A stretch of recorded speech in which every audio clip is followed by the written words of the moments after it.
KVR news 9 బులెటిన్ల ముందుగా headlines చూద్దాం. పోలవరం ముంపు ప్రాంతం రైతులకు తక్షణమే న్యాయం చేయాలి జ్యోతుల నెహ్రూ.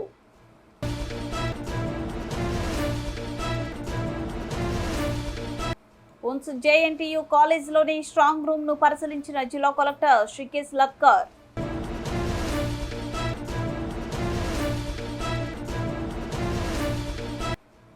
కాకినాడ భోగి గణపతి పీఠంలో ఏకదంత సంకష్టహార చతుర్థి వేడుకలు. పౌర సరఫరాల శాఖలో భారీ కుంభకోణం జరుగుతుందని మాజీ మంత్రి కేటీఆర్ ఆరోపించారు.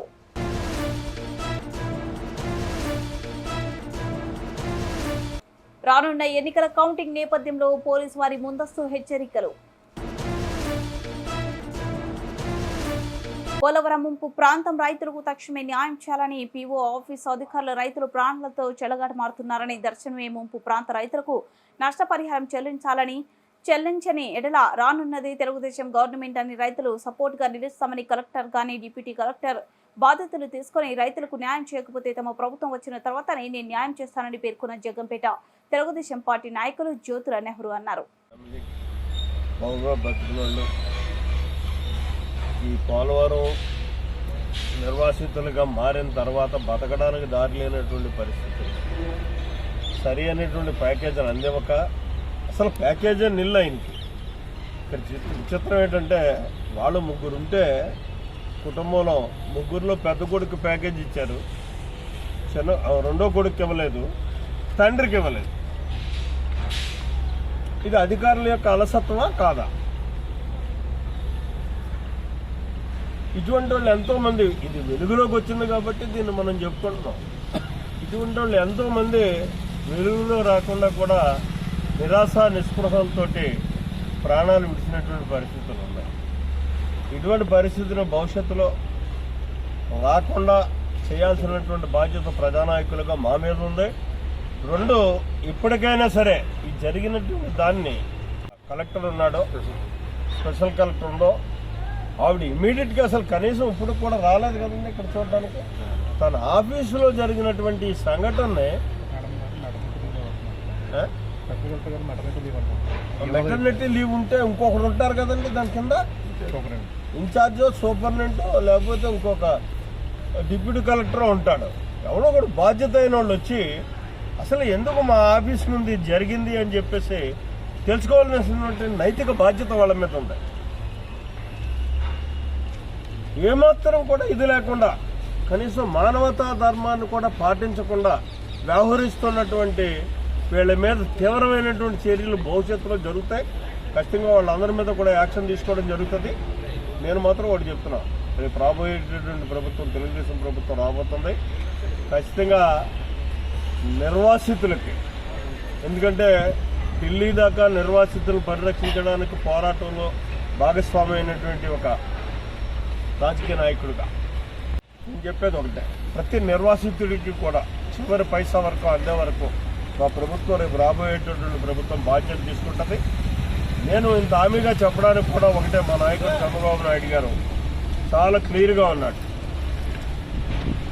ప్రాజెక్టు కింద ఉన్నటువంటి లబ్ధి పొందేటటువంటి లబ్ధిదారుడు ఎంత సంతోషంగా ఉంటాడో అంతే సంతోషంగా లాజర్ అయినటువంటి నష్టపోయినటువంటి ఈ నిర్వాసితులు కూడా ఉండాలి. ఆ రకంగా మనం చెయ్యాలి, రేపు మన గవర్నమెంట్ వస్తాయని చెప్పేసి ఆయన చెప్పినటువంటి పరిస్థితి. ఆ రకంగా చేస్తాడనేటటువంటి నమ్మకం కూడా రాకుండా, చేయకపోతే ఆయన మీద కూడా అవసరమైతే తిరుగుబాటు చేసి చేయించేటటువంటి బాధ్యతను నేను తీసుకుంటానని చెప్పి ఈ సందర్భంగా మనం చేసుకుంటూ, మళ్ళీ ఒక్కసారి నీకు ఏమాత్రం మానవత్వం ఉందా,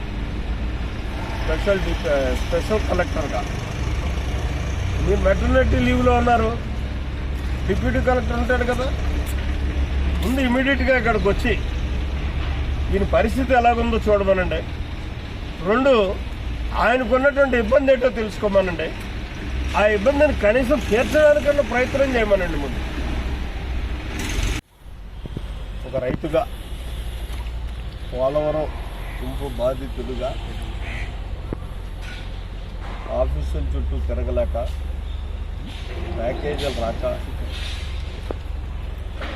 జనం పడేటటువంటి ఇబ్బందిని కూడా ఆయన ఏం చెప్తున్నాడంటే, నేను నా కోసమే కాదు జనం కోసం నేను ఈ పని చేశాను అని చెప్తున్నటువంటి పరిస్థితి. ఆఫీస్కి వెళ్ళి ఆఫీస్లో సరి అయినటువంటి పిఓ ఆఫీసులో సరి అయినటువంటి సమాధానం రాక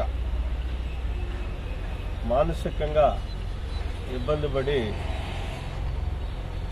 ఆయన ఇది ఒక్కసారి అయ్యి ఉండదు నేను అనుకోవడం, చాలాసార్లు తిరిగి సరైనటువంటి సమాధానం రాక అధికారులు మాట్లాడేటటువంటి అవకాశం ఇవ్వక ఆయన విసిగి వేసారి చివరిగా ఇవాళ ఈ పాయిజన్ తీసుకున్నటువంటి పరిస్థితి.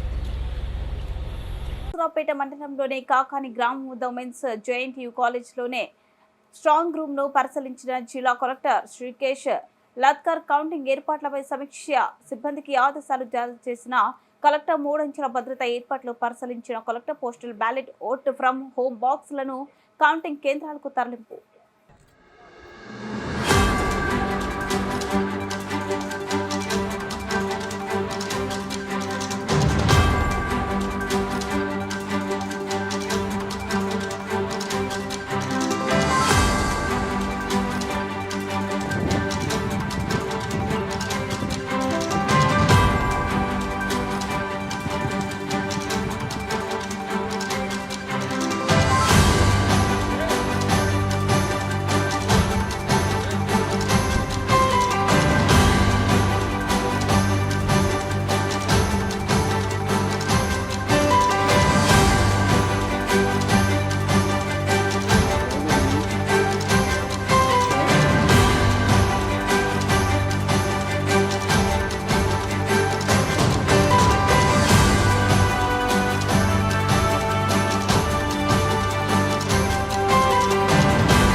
ఏకదంత సంకష్టహార చతుర్థి 26వ తేదీ 5వ నెల 2024 వేడుకలు కాకినాడ భోగి గణపతి స్వయంభూ పీఠంలో చతుర్థి ఉపవాసకులు నగర సంకీర్తన చేపట్టి శుభప్రదంగా నిర్వహించారు.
కాకినాడ భోగి గణపతి పీఠంలో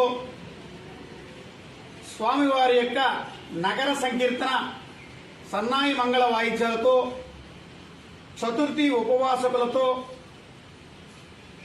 జరిగి సిద్ధి బుద్ధి సమేత విఘ్నేశ్వర స్వామివారి యొక్క కలశ ప్రతిష్ట, అదేవిధంగా స్వామివారి యొక్క పూజా కార్యక్రమాలు పూర్తి చేసుకుని సాయంత్రం వేళలో సామూహిక సహస్రనామ పారాయణ, మంగళహారతి, ఉపవాసకులకు పసుపు కుంకుమ రవిక గాజుల యొక్క ప్రధానంతో అల్పాహారం ఏర్పాటు.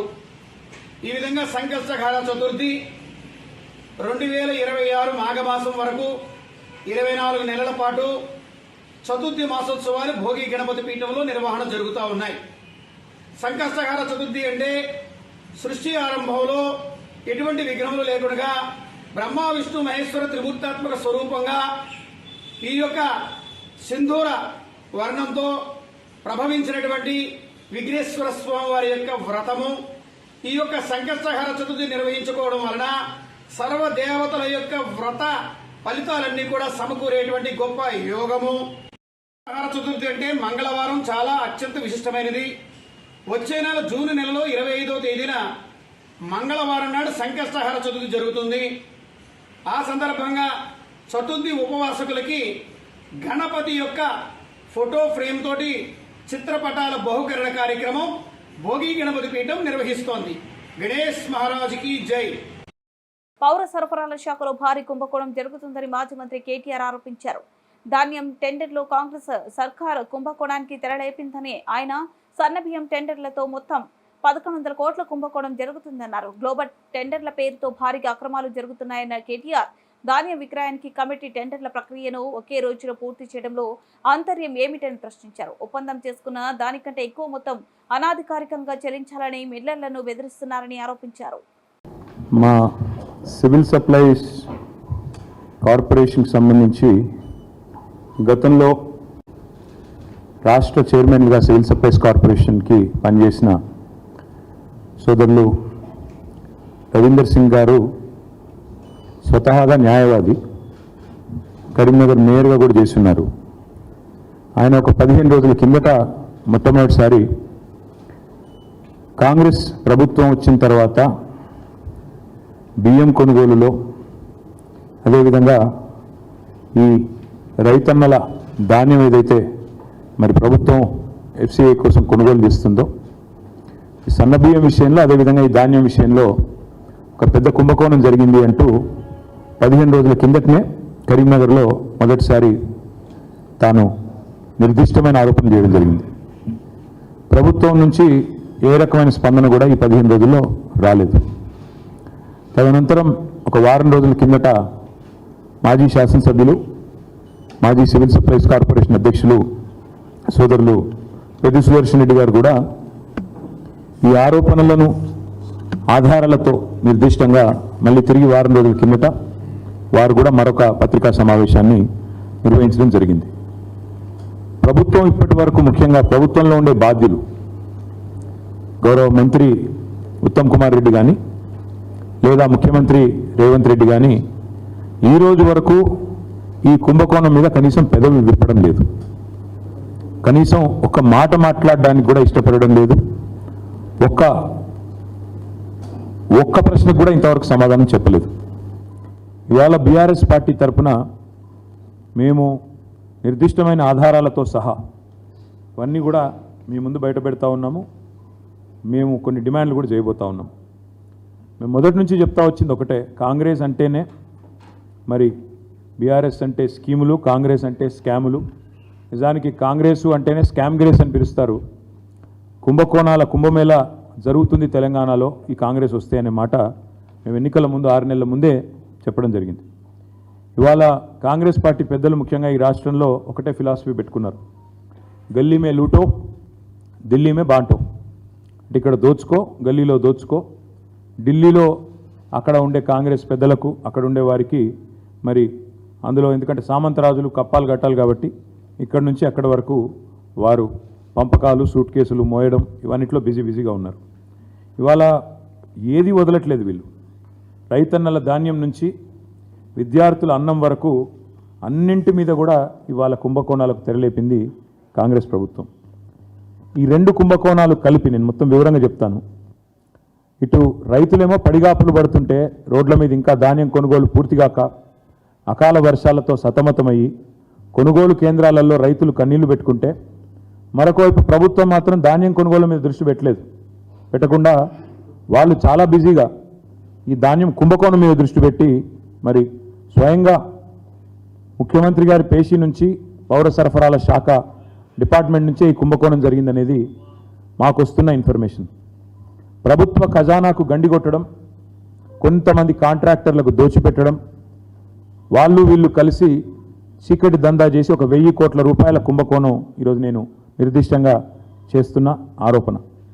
ఇప్పటికే రాష్ట్రంలో బీ ట్యాక్స్ అని, ఆర్ ట్యాక్స్ అని, ఆర్ఆర్ ట్యాక్స్ అని, యూ ట్యాక్స్ అని రకరకాలుగా ట్యాక్స్ల గురించి వింటూ ఉన్నాం, అన్అఫీషియల్ ట్యాక్స్ల గురించి వింటూ ఉన్నాం.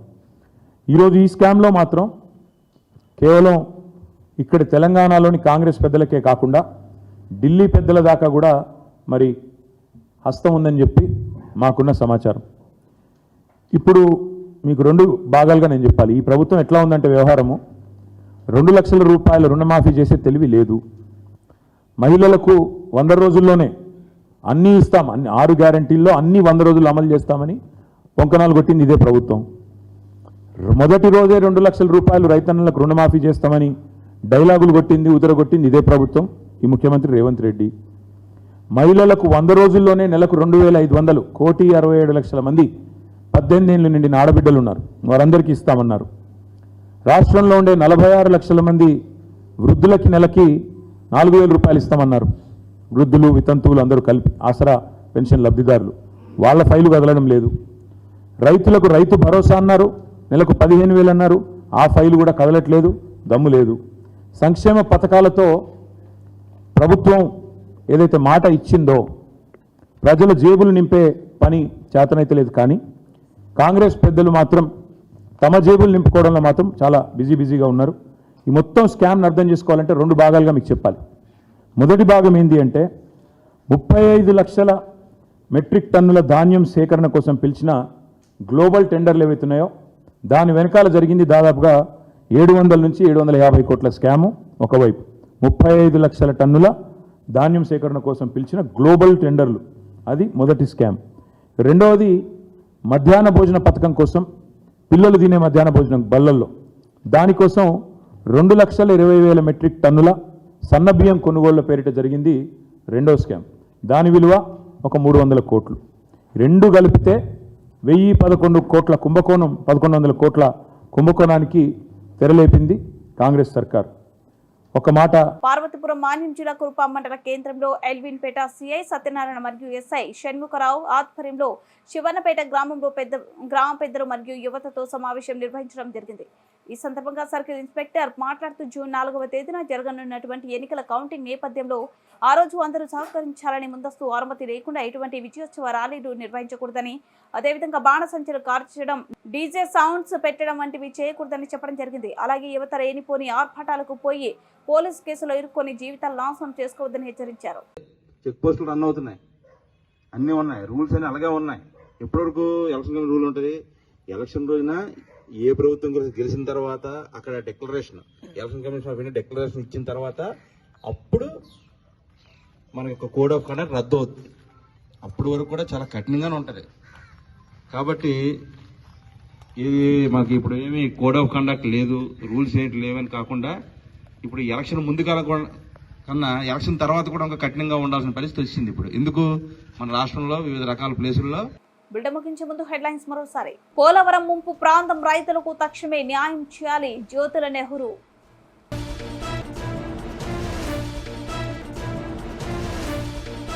ఉన్స్ జేఎన్టీయూ కాలేజీలోని స్ట్రాంగ్ రూమ్ ను పరిశీలించిన జిల్లా కలెక్టర్ శ్రీకేశ్ లక్కర్.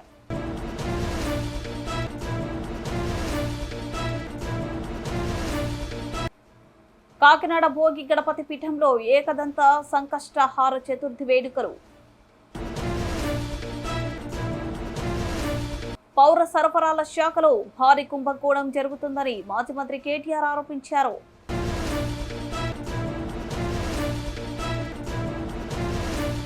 రానున్న ఎన్నికల కౌంటింగ్ నేపథ్యంలో పోలీసు వారి ముందస్తు హెచ్చరికలు.